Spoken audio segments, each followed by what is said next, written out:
Sustainable development, सिर्फ development नहीं, पहले क्या था सिर्फ ग्रोथ नहीं, डेवलपमेंट, डेवलपमेंट हो गया ब्रॉड, अब उसमें भी हम कह रहे हैं क्या सस्टेनेबल डेवलपमेंट। इसकी क्या जरूरत पड़ गई, उससे क्या अर्थ है पहले समझिए आप। हुआ यूं कि जब से औद्योगिक क्रांति हुई 18वीं शताब्दी से लेकर के अब ये पिछले 20वीं शताब्दी तक पूरी दुनिया में हर जगह उद्योगों का विकास हुआ। हर देश ने अपने अपने तरीके से अपने अपने तरह अपने अपने कैपेसिटी के हिसाब से वहां इंडस्ट्रियल ग्रोथ हुआ। अब वो जो फेज था उस फेज में बेसिकली जिसको हम मॉडर्न फेज कहते हैं, है ना, तकनीकी भाषा में कहते हैं कि मॉडर्न युग है, ये मॉडर्न युग है, साइंस का युग है। तो उनका जो मेन टारगेट क्या था, मॉडर्निज्म का जो मेन टारगेट था that was to conquer the nature. थोड़ा सा फिलोसॉफिकल है, जान लीजिए अच्छा रहेगा, है ना, आपको क्वालिटी आंसर की क्वालिटी इंप्रूव कर देगा। इसमें कह रहा है कि टू कॉन्कर द नेचर। पूरा साइंस टेक्नोलॉजी का क्या एम है, वो तो एक आंसर है प्रकृति। जैसे प्रकृति क्या करती है भाई, प्रकृति बीमारी पैदा करती है तो हम दवाई बनाएंगे, और सिर्फ दवाई बीमारी के होने के बाद नहीं, पहले ही रोकने का उपाय करेंगे तो टीका बनाएंगे वैक्सीनेशन के लिए, है ना, वो भी एक तरह का मेडिसिन है। तो आपको एक ही रोग आने से पहले ही हम इलाज कर लेंगे। तो ये क्या है, प्रकृति पे जीत हासिल करने का एक तरीका।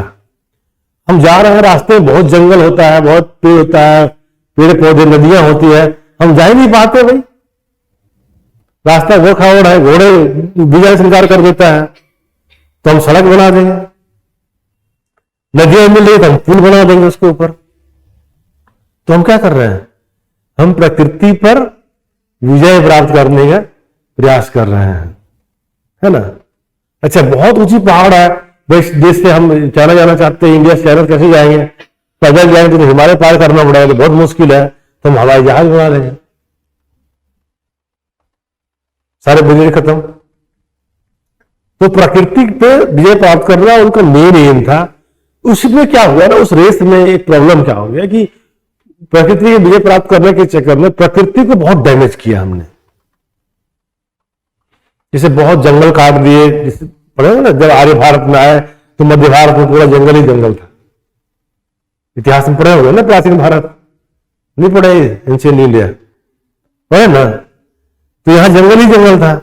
अब इसलिए अग्नि देवता इतना महत्वपूर्ण हो गए थे कि अग्नि देवता जंगल जलाएंगे और पीछे से हम लोग जो है उसको लैंड को कब्जा करते हुए जाएंगे।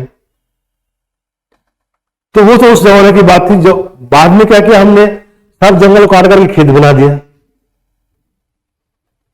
है ना। तो कहीं जंगल में दिखता है, ये सब पूरा पूरा हरियाणा दिखेगा, एक यहाँ दिखेगा तो आपको 10 किलोमीटर दिखाई पड़ेगा, ऐसे ही खाली खाली, कोई पेड़ नजर नहीं आएगा आपको, क्योंकि सब जगह खेती करना हमने शुरू कर दिया। लेकिन प्रकृति रूप से ऐसा नहीं, पृथ्वी थी ना, पृथ्वी में तो हर जगह पेड़ पौधे ज्यादा थे, तो एक तो हमने वो काम कर दिए। अब तो ये नहीं किए सिर्फ कि हमने जब पेड़ों को काट दिया, बल्कि और जो प्राकृतिक संसाधन है उनका हमने अपने मनमाने तरीके से उपयोग किए, या कहीं उसको दुरुपयोग किए। जैसे जल संसाधन है, हमने ठीक है भगवान ने आपको जल दिया है, सफिशिएंट मात्रा हमारे यहाँ है, और किसी जमाने में नदियां जो हुआ करती थी जिनको हम अभी भी पूजते हैं, तो पूछते थे कि भाई उसके कारण से ही कि सिंचाई वगैरह सब कुछ होता है। लेकिन आखिर में बाद में क्या हो गया, सबसे ज्यादा प्रदूषित जल अगर कहीं मिलेगा तो नदी में। समझ में कहां से कहां पहुंच गया। एक समय था जो सबसे प्योर वाटर जो है वो नदियों में मिला करती थी, और आज वो समय है कि सबसे ज्यादा इम्प्योर, सबसे ज्यादा पोल्यूटेड पानी कहीं मिलेगा तो नदी में मिलेगा। तो हमने क्या किया कि प्रकृति के बहुत सारे संसाधन हैं उनको हमने बिगाड़ दिया, उनको हमने खुद ही यूज के लिए नहीं रहने दिया। तो विकास के दौरान क्या किए, एनवायरमेंट को ले लो आप, पोल्यूशन का लेवल देख लो आप, है ना। हमने इतने कार्बन डाइऑक्साइड, इतने कोयला जलाया पूरी दुनिया में, अमेरिका से लेकर हर जापान तक सब देशों ने जलाया कि पूरा एनवायरमेंट गर्म हो गया, हमारा ग्लोबल वार्मिंग पड़े हो गए। ग्लोबल वार्मिंग इसी कारण से हुआ ना भाई, ज्यादा से ज्यादा आपने इमिशन किया, कार्बन डाइऑक्साइड ज्यादा जलाया, पैदा हुआ, कार्बन मोनोऑक्साइड पैदा हुआ, और जो भी एक तरह से मतलब जो है ऐसे गैसेज थे जो कि पोषण करने वाले थे वो ज्यादा पैदा हुए, तो पूरा एनवायरनमेंट खराब हो गया। तो आप मिला जुला के हम ये कहना चाह रहे हैं कि आप एज ए ह्यूमन बीइंग इस धरती पे जियो कैसे। जो हमारा जीवन का आधार है वो जल, वायु और मिट्टी, तीन तो बहुत जरूरी है ना जी, इसके बिना तो हम जी नहीं सकते। और तीनों को हम क्या कर रहे हैं, पोल्यूट कर रहे हैं, तीनों को बर्बाद कर रहे हैं। पानी को पोल्यूट कर दिए, हवा को पोल्यूट कर दिए, वायु को, और मिट्टी को आप पोल्यूट कर रहे हैं रासायनिक खाद डाल करके। इतना रासायनिक खाद डाल रहे हैं कि बाद में वो हमारा भी कैंसरस हो जा रहा है। तो सब कुछ बर्बाद कर रहा है, तो धरती पर जिएंगे कैसे। मेरा मतलब कि ह्यूमन बीइंग को अगर अगला जनरेशन से अगला जनरेशन तो देखना है ना भाई, कि आपको भाई हमारे सारे पीढ़ियां जो है जिंदा रह सके, नहीं तो फिर एक दिन भी डायनासोर की तरह हो जाएगा। डायनासोर कैसे विलुप्त हुआ पता नहीं, आज तक रिसर्च कर रहे हैं, इनको मालूम भी नहीं हो रहा है। उस तरह से हमारा भी कोई रिसर्च करेगा फिर तब बाद में, क्योंकि ह्यूमन बीइंग भी खत्म हो जाएगा। क्योंकि हमारा जो भौतिक आधार है जीवन का वो है जल, मिट्टी और वायु। वायु के बिना तो आप एक मिनट नहीं रह सकते, और उसी को बर्बाद कर रहे हैं, उसी को इतना पोल्यूट कर रहे हैं हम। तो अब ये कॉन्सेप्ट आया कि जो पुराना मोड ऑफ डेवलपमेंट था उसको अब छोड़ा जाए, है ना। अब नया मोड ऑफ डेवलपमेंट अपनाया जाए। करना हमको डेवलपमेंट है, लेकिन उस डेवलपमेंट को कैसे करना है वो अब उसमें चेंज लाया जाए। अब समझिए क्यों जरूरत पड़ गई चेंज का। चेंज की जरूरत इसलिए पड़ गई क्योंकि हमारे जीवन के जितने भी आधार थे सबको हमने एक स्तर, काफी मतलब कि उच्च स्तर पर जाकर के उनको हमने उनकी गुणवत्ता को खराब कर दिया, और उसका असर हमारे खुद जीवन पे आपको पड़ना शुरू हो गया, मानव के जीवन पे खुद पड़ना शुरू हो गया। इतनी सारी नई बीमारियां आने लगी, या फिर लोगों में इतना ज्यादा, आप देखोगे आज के डेट में ब्लड प्रेशर और ये सब बहुत कॉमन बीमारी हो गया। जैसे कहते हैं ना कि भाई तो बहुत कॉमन बीमारी है, शुगर और ब्लड प्रेशर। मैंने ये तो हर किसी को 40 ईयर पार किया तो मालूम हुआ शुगर हो गया, ब्लड प्रेशर हो गया। अरे क्यों हो गया, ये तो कभी सोचे ही नहीं ना। और बोलते हमें थोड़ी हुआ, सबको हो गया। अरे सबको हो गया तो और भी ज्यादा सोचने की जरूरत है। अगर सबको हो गया तब तो और भी सोचने की जरूरत है ना। इसी कारण से क्या हुआ कि फिर एक लोगों ने सोच आया कि भाई डेवलपमेंट को कुछ ऐसा किया जाए जिसमें कि हम इन सारी चीजों को ठीक कर सके, या कम से कम फर्दर डिटेरिएट ना करें, उसको तो रोकने की हम कोशिश करें पहले, है ना। उसके लिए आ गया हमारा सस्टेनेबल डेवलपमेंट का कॉन्सेप्ट।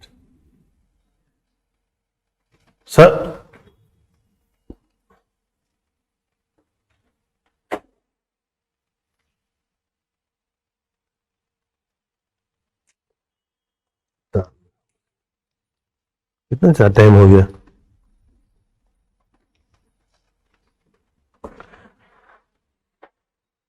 अब देखिए इसका डेफिनेशन को समझिए। अभी टाइम है 20 मिनट पढ़ सकते हैं, ऐसा कुछ नहीं। तो डेली का प्रॉब्लम है ना। अब करवा लो, हमें कोई दिक्कत नहीं। मैं तो पूरे दिन यहीं पे हूं। मैं तो मॉर्निंग कर लो ज्यादा अच्छा। आप ही लोग की समस्या है, टाइम जितना भी कर ले। कल तो थोड़ा जल्दी कर लेंगे हम लोग। कल 2 बजे से कितने बजे से बोल रहा था उन्होंने? 2 से 5 मैं कह रहा था कल कर लेना आप, क्योंकि 6 बजे मेरी ट्रेन है तो मैं 6 बजे चला जाऊंगा। 2 से 5 क्लास कर लेना।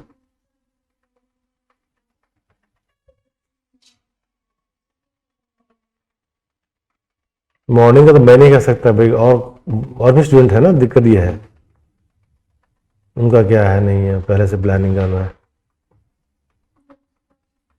कल 2 से 5 कर लेते हैं, है ना। फिर उसके बाद दिवाली के बाद हम लोग फिर एकदम प्रॉपर टाइम एक फिक्स कर लेंगे, के हिसाब से चलेंगे, फिर आगे उन चीजों को करेंगे हम। तो सस्टेनेबल डेवलपमेंट, अब डेफिनेशन के हिसाब से जाएंगे आप तो कह रहा है कि sustainable development means to meet the need of this generation keeping in mind the need of the future generation also.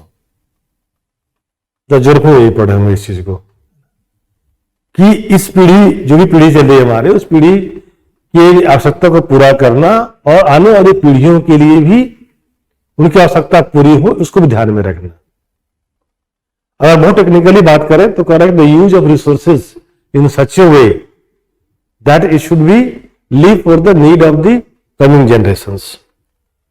संसाधनों का हम ऐसा उपयोग करें कि आने वाली पीढ़ियों के लिए भी उनकी आवश्यकता के हिसाब से उनके संसाधन उपलब्ध हों, है ना।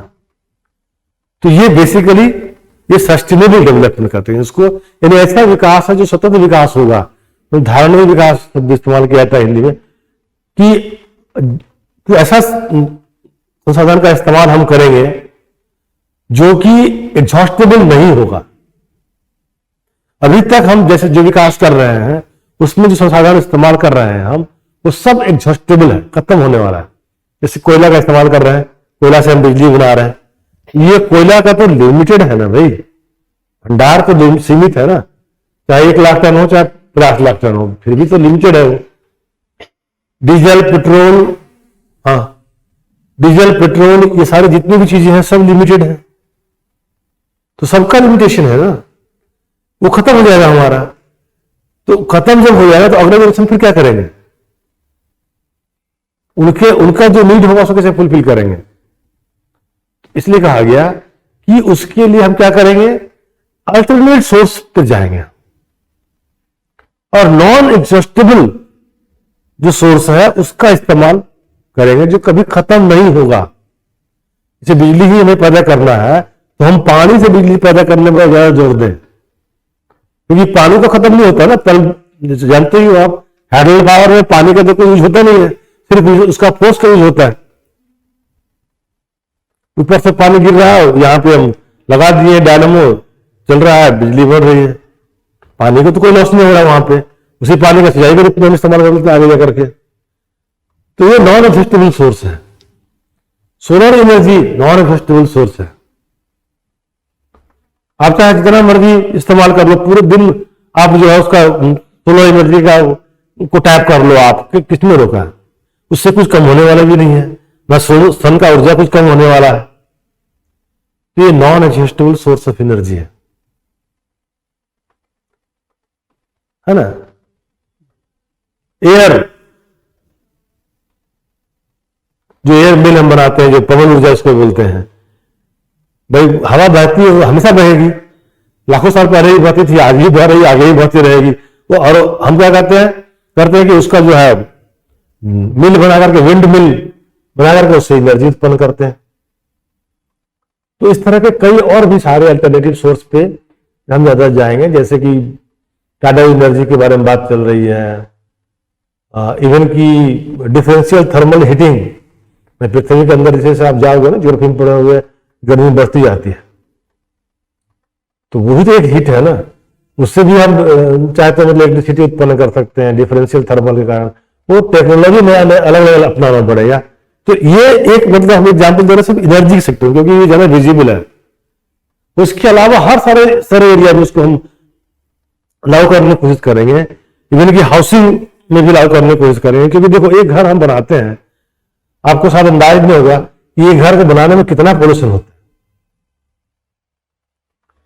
आप उसको ऐसे करके सोचो, आप इसमें जितने भी रॉ मटेरियल इस्तेमाल किए जाते हैं, ये घर को बनाने में हम ईंट का इस्तेमाल करते हैं, तो आपको बताइए होगा ईंट कैसे बनता है। उसमें कोयले का इस्तेमाल किया जाता है, पूरा कोयला जला करके ही उसको पकाया जाता है ना, तो आप वहां पोल्यूशन पैदा कर रहे हो। आप सीमेंट जो आपका बनता है, सीमेंट में भी बहुत पोल्यूशन होता है, उसमें भी जो है आपको चूने वगैरह का इस्तेमाल किया जाता है और बहुत सारा से राख वगैरह का इस्तेमाल किया जाता है। तो बहुत बड़ा वो पोल्यूशन का सोर्स है वो सीमेंट इंडस्ट्री। जो भी चीजें हम वहां पे इस्तेमाल कर रहे हैं, और फिर जब कंस्ट्रक्शन होता है तब तो पोल्यूशन होता ही है। मतलब यहाँ पे घर बन रहा है, आप जानती हो कितना पोल्यूशन होता है। तो इसको चेंज करना, मतलब हाउसिंग को भी कुछ इस तरह से सस्टेनेबल हाउसिंग बनाने की बात की जा रही है। ऐसे मटेरियल का इस्तेमाल हम करेंगे जो कि पॉल्यूशन फ्री होगा, नॉन पोल्यूटेंट होगा। तो ऐसे सारे मटेरियल को खोज की जा रही है, इसका इस्तेमाल किया जा रहा है। इसमें से एक उसका एक है, एक एग्जाम्पल जो कई देशों में बनाया भी जा रहा है, वो है कि जो हम कचरा, जो हाउस होल्ड वगैरह होता है, जो कचरा हम बाहर फेंकते हैं ना, उससे ईंट बनाया जाए। अब इसको देखो, डबल बेनिफिट है। एक तो भाई गार्बेज डिस्पोजल अपने आप में बहुत बड़ी समस्या है। जैसे ही हम जिंद घुसते हैं ना, उधर देखते हैं पूरा डंपिंग ग्राउंड बना हुआ है। दिल्ली से जब आते हैं ना, उधर से जब जिंद शहर में घुसते हैं, ट्रेन से आएंगे, आप देखोगे ना उस तरह दाएं तरफ पूरा डंपिंग ग्राउंड बना हुआ है, पूरा गंदगी फैला हुआ है ना। तो आप देखो, एक तो हम क्या कर रहे हैं कि एक तो पोल्यूशन, वो भी पोल्यूशन है, एयर पोल्यूशन कर रहा है, और कोई उसका यूज भी नहीं है। अगर उसी चीज को, उससे अगर ईंट बनना शुरू हो जाए, आप कितना बेनिफिट आप देख रहे हो, डबल बेनिफिट है ना। एक तो इधर पोल्यूशन भी रुक गया, और एक फिर पोल्यूशन कर रहा है, रख करके बीमारियां फैला रहा है, वो भी आपका रुक जाएगा। तो सस्टेनेबल हाउसिंग का कॉन्सेप्ट लेकर के हमारा, कि हमारा जो हाउसिंग हो वो सस्टेनेबल हो।